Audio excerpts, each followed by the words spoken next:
This video is basically for the conflict assistance specialist down at Community Justice Center that I was referred to. I'm going to have to hopefully come in and talk to you tomorrow, or at least call in the morning and find out what time I can come in and talk to you. I've got I had the left lung collapse twice in the past couple months. Now the right lung is collapsing again. Now, because of the back-to-back emergency,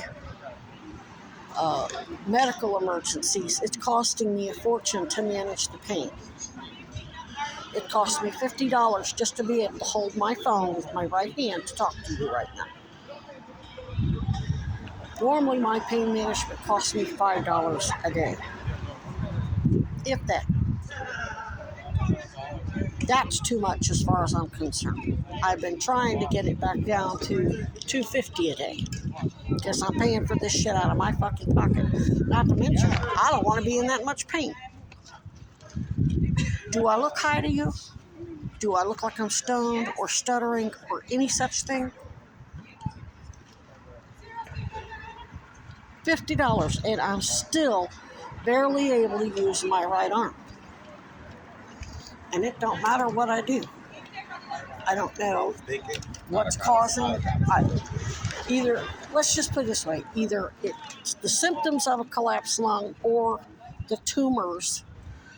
Back in 2017, the MRIs that were done in Arizona, repeated chest x-rays and MRIs, showed multiple metastasis, had multiple cancer metastasis in both lungs. That was 10 years ago. The cancer's accelerated. It's still rapidly metastasizing. The fact that I can breathe at all is a fucking miracle. But when you don't have the use of your arm, especially your dominant arm, your right arm, and you feel like you're getting stabbed in the shoulder and you're struggling to breathe a good deep breath, what can you do? You can't do sometimes basic hygiene stuff. You can't get out of bed. What fucking help am I to anybody when I can't function and all I can do is run around and try to keep the pain managed? I don't want my life like that.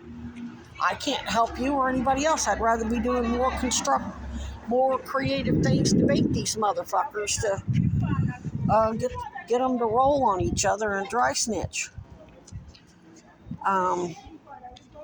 So I'm going to be asking for help with a victim's advocate that will get an independent medical evaluation, because whatever's going on, my team can only give me what they normally give me and hope it works. They got no way to do any imaging or blood work or anything to find out what it is.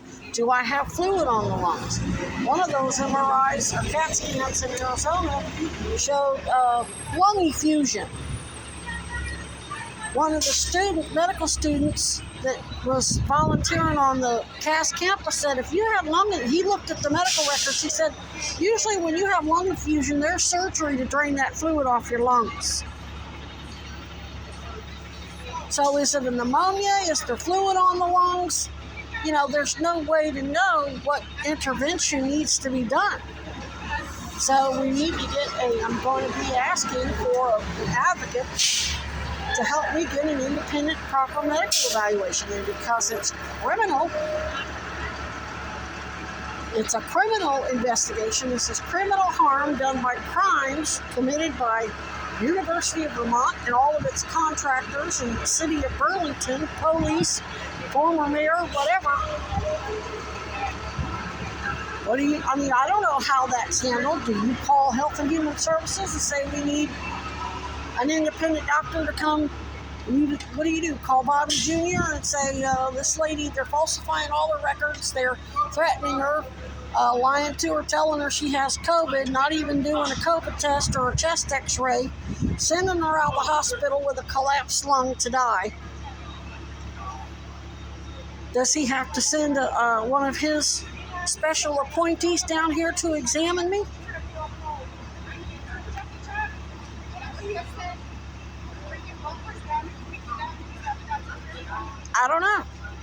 I don't know what needs to be done, but I know I need help. I can't do this anymore. I have to spend my last $50 on pain management. I'm going to have to go fly a sign just to eat. If this medical emergency hadn't happened, I'd have money in my bank account on payday. That was my goal. My goal every month is to have money in my bank account still, so when I get paid my SSI, which that was supposed to be for cancer. That's another thing we need to talk about.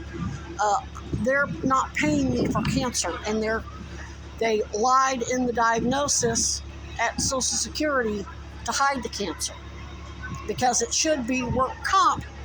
And the way the lawyers in Florida explained it to me is, with this being work comp injuries, you get SSI and Medicaid that covers you until your work comp criminal investigation is over, and then the Cronins have to repay all that money back to Social Security and Medicaid, and then whatever compensation you get.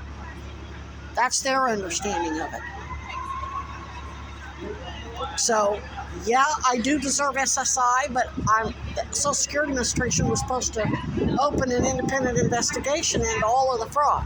Oh no, they got Elon Musk and Donald Trump, the very perpetrators, profiting from the shit. Which is probably why they're blasting him on all of